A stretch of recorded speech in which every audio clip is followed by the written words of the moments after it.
G'day everybody, Brad Williams here from Williams OT Driver Assessments and Rehab. But don't forget, we also do other areas of mobility, whether it's a wheelchair, home modifications, needing a scooter, needing to get out and about. We help you with getting from A to B. Now, I'm in the car and I want to talk to you about some pros and cons about different types of modifications that might help someone with short stature, whether it's dwarfism or another condition which stunts growth.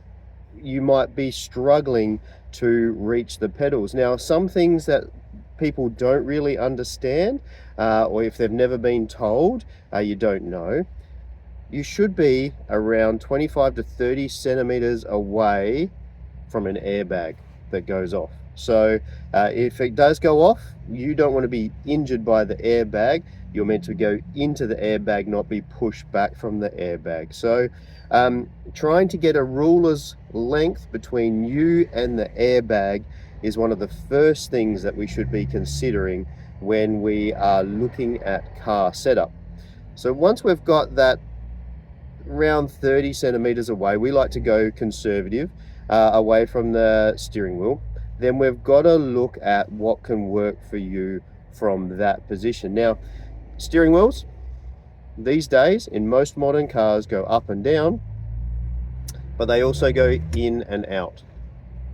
So even knowing that the steering wheel can go in and out can make a massive difference to your sitting position.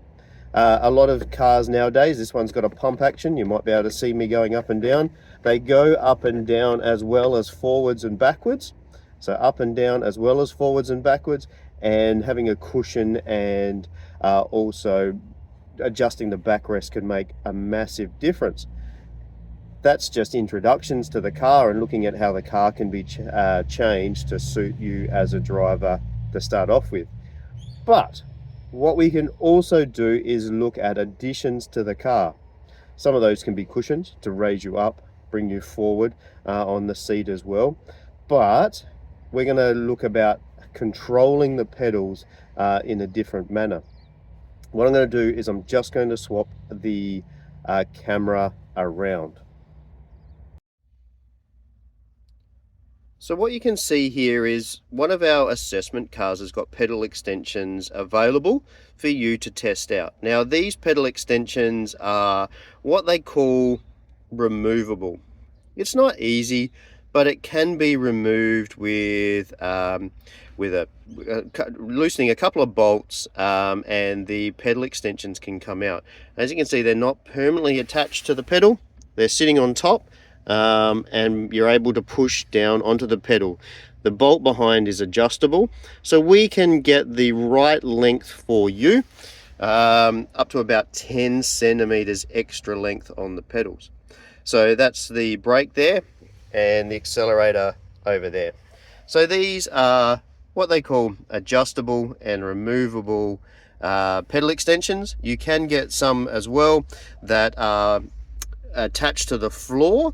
So you've got a platform here that you can rest your foot on, rest your heel on, and it's more of a longer extension with a different type of rod setup going to the pedals. It's called a foot stamp, and that one there might give a little bit more stability and especially a little bit of support underneath the foot. However, we can put a platform underneath the pedals as well. Maybe it's sits underneath there with Velcro or some kind of attachment to stop it sliding around to get you your stability. But I just want to talk to you about some of the pros and cons about pedal extensions. People often think that let's bring the pedals closer so you can just replace it a little bit easier and you've got the same mechanisms as a typical driver. But there's a few things that we need to consider as an occupational therapist and what goes into our thought processes when we're doing an assessment. One of the main elements that I look for and our team look for is balance and ergonomics in the car as well. So we look at how long is the leg length. How are you able to press the brake pedal all the way in an emergency stop? It's no good just pressing the top part of the pedal with ankle movement, especially if the angle of the ankle movement is quite reduced or small because of the size of the foot.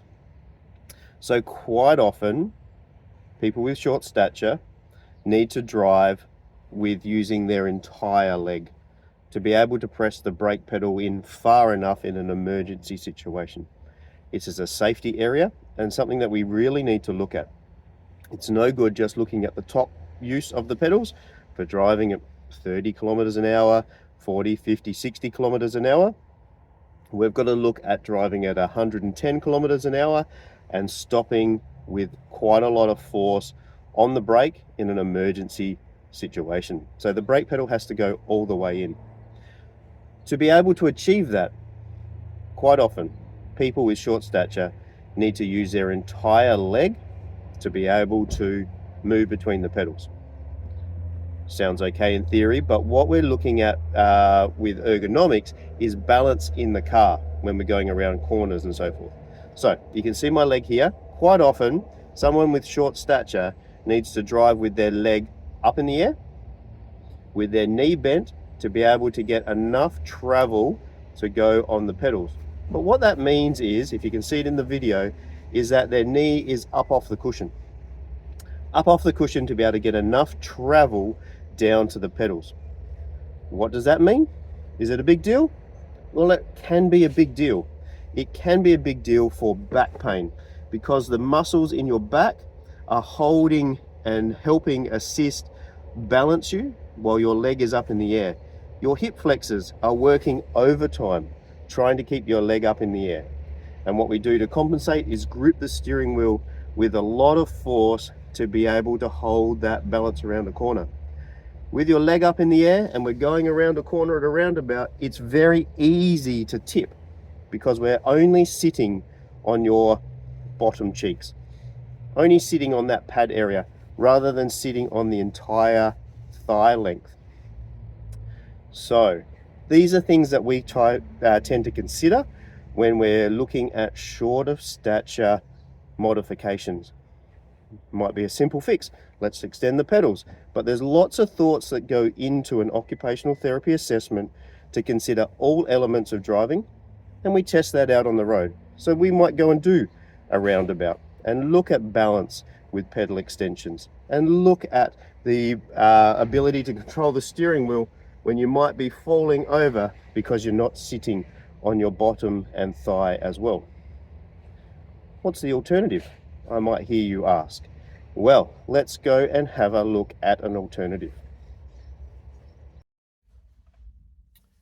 So I've jumped into another one of our assessment cars, and I wanted to talk through what some of the alternatives might be to pedal extensions.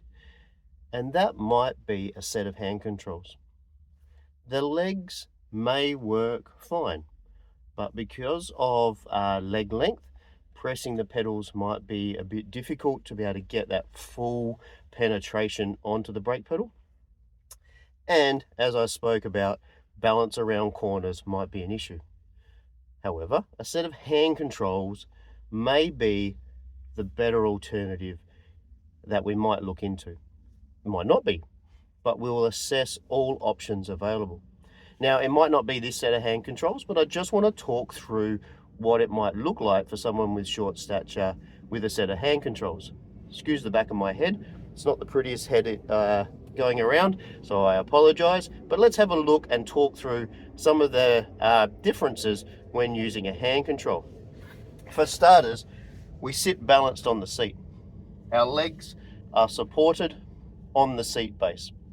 So we've got more pressure down on the cushion. So when we go around corners, we can use our thighs and push down into the cushion to help balance. That can be a massive factor when we're going around a corner. We can have our hands nicely placed, and if we're using a spinner knob we can get potentially 5 to 10 centimeters, depending on the style of spinner knob, further away from that airbag, because now we're positioned 5 to 10 centimeters away with our hand. So it gives us further distance for that airbag to go off. We can have the seat further back, so we're not pushed up against that steering wheel, and the feet don't need to be near the pedals.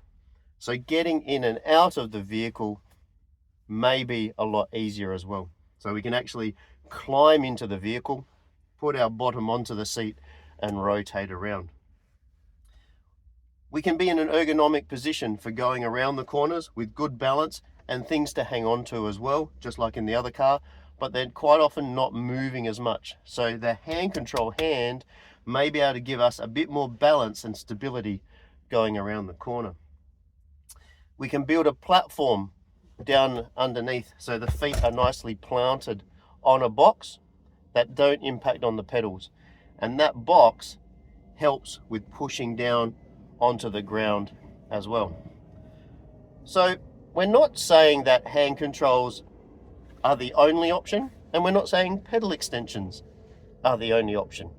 What we're saying is that we like to do a rounded assessment where we look at all the pros and cons between different types of setups.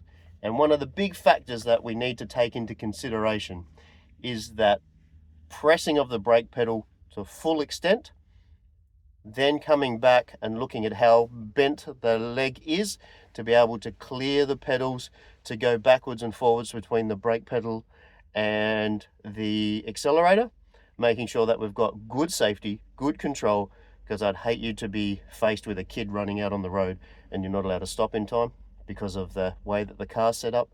That's vital. And then we're going to look at the other factors as well, which includes balance, comfort, ergonomics so the back's not in pain, all of those areas as well. If you want to know how we work at Williams OT, how we go through our decision making skills, how we go through those decision making criteria, and whether pedal extensions or hand controls might be the right option for you, if you've got short of stature, make sure you reach out to us at Williams OT. Have a look at our website, williamsot.com, or have a scroll through our Facebook page or Instagram page as well. So pros and cons between hand controls and pedal extensions for someone with short of stature. That's it for now. Stay safe on the road. If you've got any questions or comments, make sure you put them down below. Don't forget, press that like button, share it with people that might find this interesting, and we'll see you on the road real soon. Bye for now.